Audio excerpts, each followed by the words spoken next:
안녕하세요. JD부장부터의 소장 조동입니다. 오늘은 하루 만에 끝난 FOMC 약발, 지금은 트럼프 시간이라는 주제로 말씀드리도록 하겠습니다. 2025년 3월 21일 금요일 시황입니다. 조단 777닷컴에서 매뉴얼과 함께 자산을 10년에 10배, 20년에 100배를 늘리시고 조기 은퇴하시기 바랍니다. 주소창에 조단 777닷컴을 치시면 됩니다. 유튜브 멤버십에서는 매뉴얼을 더 이상 운영하지 않습니다. 뉴욕 마켓워치 하루로 끝난 FOMC 약발, 주가 떨어지고 국제 달러 올랐다라는 기사가 있는데요. 어제는 나스닥이 0.33%, S&P 500 지수는 0.22%, 다우존스 지수는 0.03% 밀리면서 3대 지수 모두 하락했습니다. 메인 이슈입니다. 하루 만에 끝난 FOMC 약발, 지금은 트럼프 시간. 파월의 약발은 하루짜리입니다. 지난번 주가가 급락하다가 파월 등판 후 하루 반짝 올랐고 그 이후 떨어졌습니다. 아마도 월가의 트레이더들은 파월이 무슨 말을 할지 모르니 일단 숏을 쳐놨다가 파월의 강력한 발언이 없다면 다시 숏을 팔고 주식을 사면서 주가가 오르는 것 같습니다.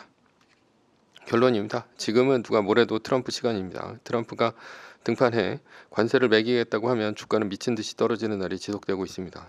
주식시장은 모두 트럼프의 입만 바라보고 있는 중입니다. 트럼프가 약속한 4월 2일 전까지 이러한 불확실성은 지속될 것으로 보입니다. 서브 이슈입니다. 물가가 오르더라도 미국이 반드시 관세를 때려야 하는 이유.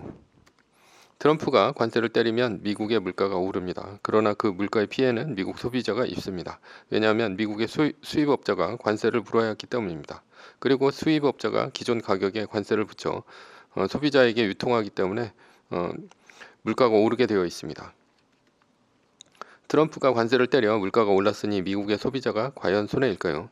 물론 물가가 오르면 서민의 생활이 어려워지는 것은 맞는 말입니다. 그러나 결론부터 얘기하자면 미국의 패권 유지를 위해서는 미국이 관세를 때려서라도 무역의 불균형을 맞춰야 합니다. 그렇지 않다면 미국은 2008년도 금융위기와 같은 엄청난 버블을 겪게 될 것이기 때문입니다. 미국은 만성적인 무역 적자를 겪고 있습니다. 만성적인 무역 적자가 지속되면 미국은 달러 가치가 높아지고 높아진 달러로 수입을 많이 하게 됩니다. 왜냐하면 미국의 수출로 달러를 벌어들인 국가가 미국의 국채를 사면서 자국의 돈 가치를 떨어뜨리고 있기 때문입니다.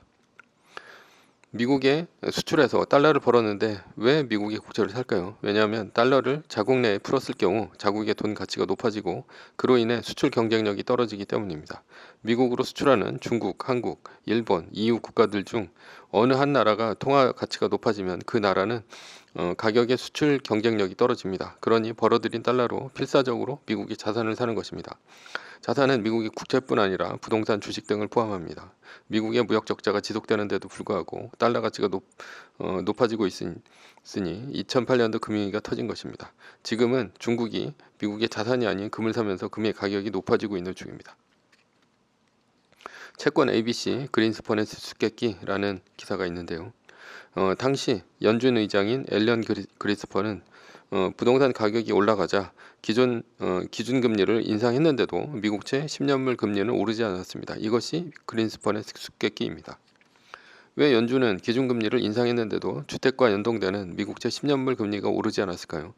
이유는 당시에 중국이 막대한 무역 흑자를 보고 있었기 때문입니다. 중국은 무역 흑자로 벌어들인 달러로 미국채 장기물을 사재꼈기 때문에 미국의 10년물 금리를 오르지 않았던 것입니다.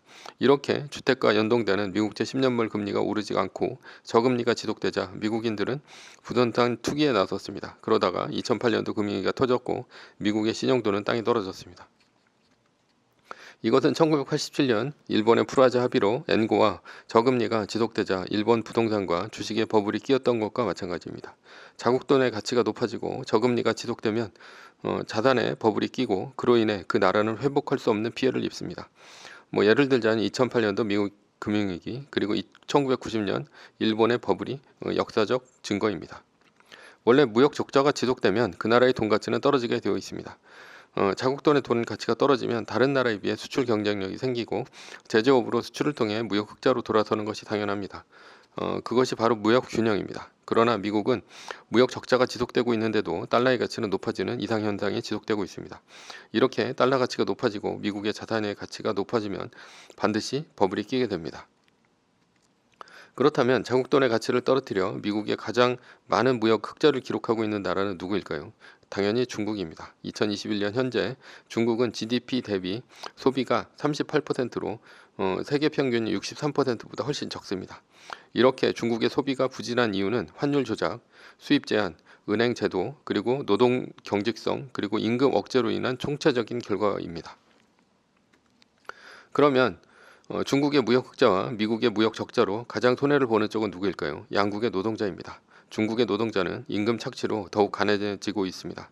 부동산 가격은 천정집으로 솟아오르고 있는데 임금은 제자리이니 사회적 양극화가 심해지고 있는 것입니다. 그래서 시진핑이 부동산 가격을 잡으려고 하고 있지만 부동산 버블이 껴지면서 중국의 소비는 더 위축되고 있습니다.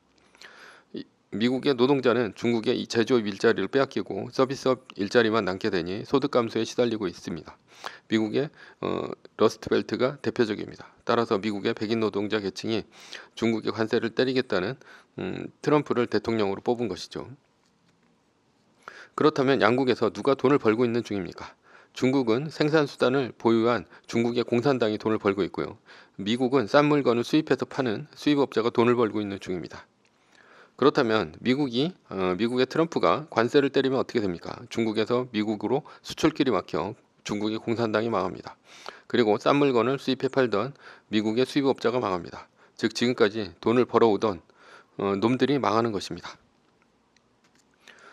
트럼프가 관세를 때리면 미국의 공장이 지어지면서 미국의 중산층이 늘어납니다. 관세로 인해 일본의 자동차 공장, 한국의 반도체 공장이 미국에 지어지면 공장의 안정적인 중산층 일자리가 늘어납니다. 그들은 4인 가정을 꾸리고 집을 사고 자동차도 살 것입니다. 그리고 안정적인 소비를 하면서 미국은 번영하게 됩니다. 관세로 인해 일시적으로 물가는 오를 것입니다. 그러나 관세로 인한 물가 상승은 일시적입니다. 오히려 영구적으로 공장 노동자의 중산층 일자리가 생기는 것입니다. 결론입니다. 트럼프가 관세를 때리지 않고 미국의 무역 적자가 지속된다면 미국은 자산에 버블이 끼면서 다시 2008년 금융위기를 맞게 됩니다. 미국은 무역 적자가 지속되는 무역 불균형을 관세가 되었건 쿼터가 되었건 반드시 막아야 미국의 파멸을 막을 수 있는 것입니다. 그러니 관세를 때린다고 일시적으로 물가가 오르고 주가가 떨어지는 것은 트럼프에게는 그렇게 중요한 문제가 아닙니다. 매뉴얼입니다. 세계 1등 주식은 전고점 대비 2.5% 떨어질 때마다 10%씩 팔면서 숏을 치며 리밸런싱을 하다가 나스닥 마이너스 3%가 뜨면 숏을 치며 말뚝을 박습니다. 그러다 반등이 시작되면 V자 반등 리밸런싱을 하면 됩니다. 자세한 내용은 JD부장구소 인강 사이트에서 강의를 들으시면 됩니다. 전제는 세계 1등 주식은 우상향 합니다. 매뉴얼을 지키며 세계 1등에 투자하면 매년 25%의 복리로 10년간 10배, 20년간 100배로 재산을 불릴 수도 있습니다.